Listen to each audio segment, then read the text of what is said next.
Hello and welcome to NDTV on YouTube. This is where we give you the top stories of the day and we get feedback from you about what you think the important story is of the day, the story that affects you and every other Indian, and the story that you think the media should be focusing its attention on. Is it the economy? Is it the protests against CAA? Well, let's tell you what the top choices were for the day, where you could pick the story you want to follow on today, and that's the story we then at NDTV will focus all of our resources, our attention, our reporters on. So the options were across India, women rise against CAA. That was your first option. Bhim Army chief, on his release from jail when he was granted bail, he asked a crucial question.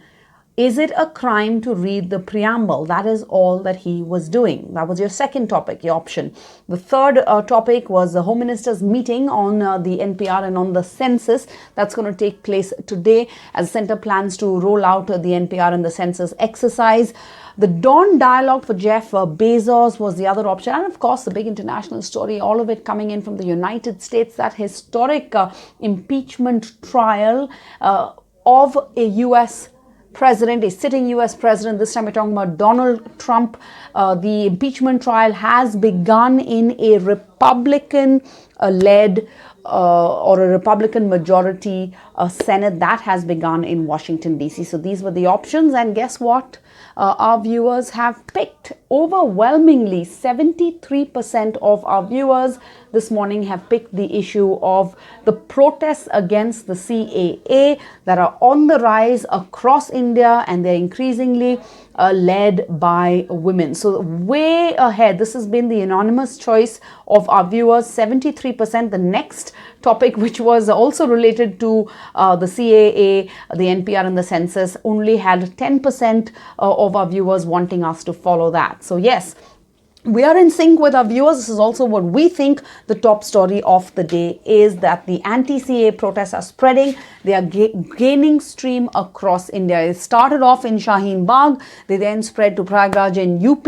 Now the protests are taking place in Kolkata. So there's slowly but surely they are spreading across India. Now remember, the women of Shaheen Bagh have been sitting on protest for over a month now, and this has been the coldest winter on record for Delhi, and these women have been unperturbed. Come low temperatures as low as 4 degrees, come rains. We've seen rains in Delhi over the last few weeks, unseasonal rains, but these women have not been affected. They have not left their spots. Temperatures dipped. They have not budged. So they've been there in Delhi for over a month. Meanwhile, in Kolkata on the 7th of January, a few women gathered on the issue of CAA at the Park Circus grounds in Kolkata.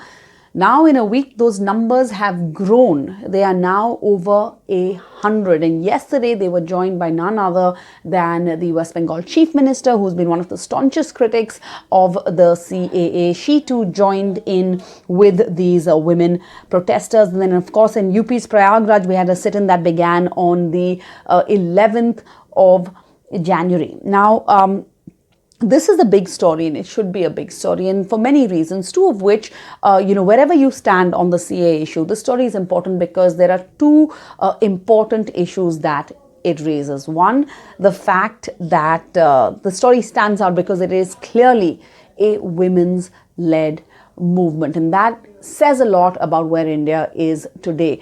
Whether it's at Shaheen Bagh, whether it is at Prayagraj, whether it is in Kolkata right now, these are protests that are led increasingly by women. When you take a look at your TV screens, that's what stands out. These are iconic images because these are peaceful protests and they're all led by women who are extremely strong, and they're standing their ground. Now, so clearly something is changing in India's political culture. Whether it was, the iconic images of the last month have been those 3 students of Jamia Millia University who came out and stood firm against the Delhi police who were attacking and beating up one of their male colleagues. And these women just stood there in front of those lathis that were raining down on their male colleague and said no. The strongest words that you could hear from there were these women standing firm, saying, "You will not touch him. They will not allow the Delhi police to touch their male colleagues. So that, of course, one of the huge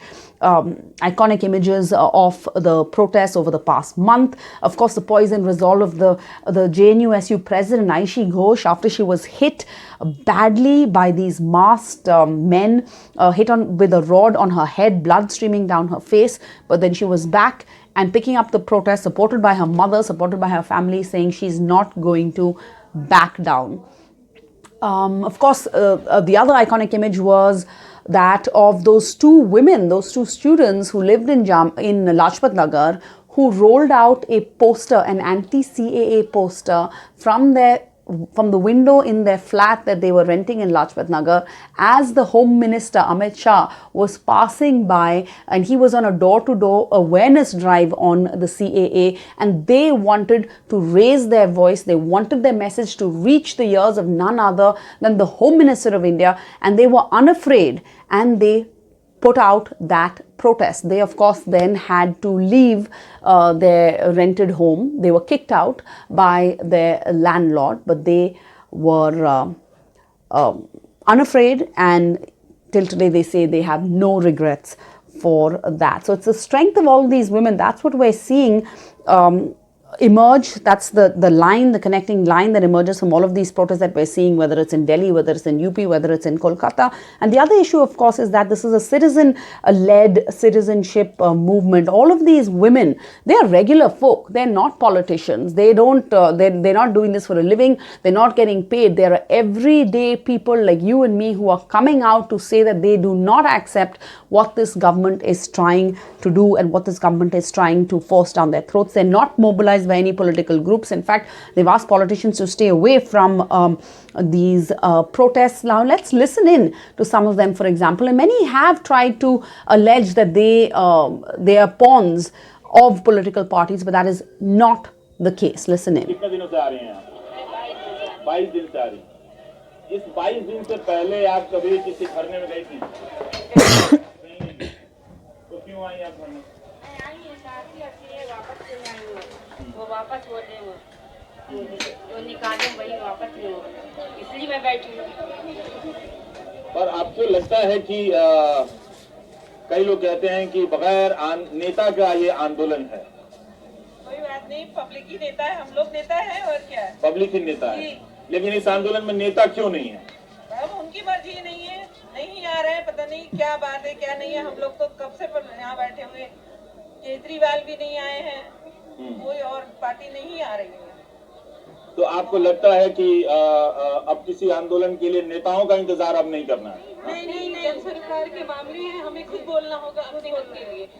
नेता तो फिर बांट देते हैं, party wise कहते हैं कि उसने ये बोला, उसने वो बोला, उसने उस पार्टी ने ये कहा, इस पार्टी ने ये कहा। तो हमें अपनी जनता को खुद की आवाज खुद बननी होगी, खुद बननी है। क्योंकि क्या आपको लगता है कि इंतजार बहुत लंबा हुआ, कि बहुत और अलग अलग मसलों पे नेता नहीं आए? बहुत सारी चीजों पे नहीं आते हैं, उन्हें कोई फर्क नहीं पड़ता कि बेरोजगारी कितनी है, उन्हें कोई फर्क नहीं पड़ता कि लोगों को खाना मिल रहा है, लोग ठंड में बैठे हैं कैसे हैं, उन्हें कोई फर्क नहीं पड़ता। फर्क सिर्फ पड़ता है जब उनको अपनी मतलब होती है। अब हम इतनी सारी लोग औरतें 22 दिनों से परेशान हैं, ठंड में बैठी हैं, बट किसी को कोई मतलब नहीं है। पर आप पूरी रात आप लोग रहती हैं? हाँ, ये सारी औरतें रहती हैं। और जब औरतें यहाँ रहती हैं तो मर्दों का क्या होता है घर में? मर्द भी रहते हैं, दोनों लोग मिलकर रहते हैं। तो खाना कब बन जाता है आप लोगों का? खाना टाइमिंग को चेंज है, कभी सब आपने सब बदला? जी, खाना बनाने के लिए रोटेशनल करते हैं सब। जी हाँ, रोटेशनल कभी कोई बना। पर मैं एक बात जानना चाहता हूँ, आप लोग से पूछना चाहता हूँ कि मॉब लिंचिंग की घटनाएं हुई, पहलू खान की घटना हुई, सुबोध सिंह की भी हत्या हुई, और मोहसिन की पुणे में हुई, अखलाक की हुई, तब आप लोग कोई नहीं निकला। एक्चुअली ये क्या है कि हमारे संविधान पे हमला है। मॉब लिंचिंग वगैरह क्या था, अगर हम तो हमें कहा जाता, धार्मिक एक बना के निशाना दे जाता कि मुस्लिम है इसलिए मुस्लिम के लिए लड़ रहे हैं मॉब लिंचिंग में। बट ये एक मुद्दा है कि संविधान पे जितने भी गरीब लोग हैं, गरीब हिंदुस्तान के लोग हैं, जिनके पास किसी वजह से नहीं है, जमीन के पेपर नहीं है, या आधार कार्ड या जो भी वोटर लिस्ट है, ये 71 के पेपर्स नहीं है, वो लोगों का क्या होगा? खैर किसी के पास गांव में तो बिल्कुल ही नहीं है, जहाँ गांव है बिल्कुल भी जन्मपत्री भी नहीं है, उनका क्या? So there you have it, a powerful validation of women's role on the front lines of India's civil society. And these are iconic images, like I've said, that we're seeing, and we've seen them in the past. It's not as if we haven't. For example, the Chipko movement, 1973, led by women. When the loggers came to cut down those trees, women hugged it. That's what Chipko means. Hugged the trees and stood there for 4 days, preventing that. They had a huge impact. There was a 15-year-old ban in 1980 in the felling of trees in the parts of UP. Of course, you have the Narmada Bachao Andolan in 1985, led by Medha Patkar. Again, a women's-led movement.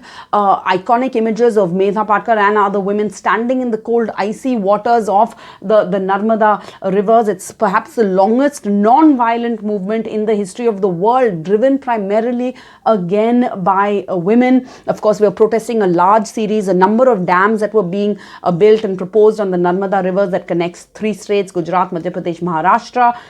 In the end, the World Bank had to capitulate. They were one of the big sponsors of the project, and they had to withdraw their funds because of the power of women.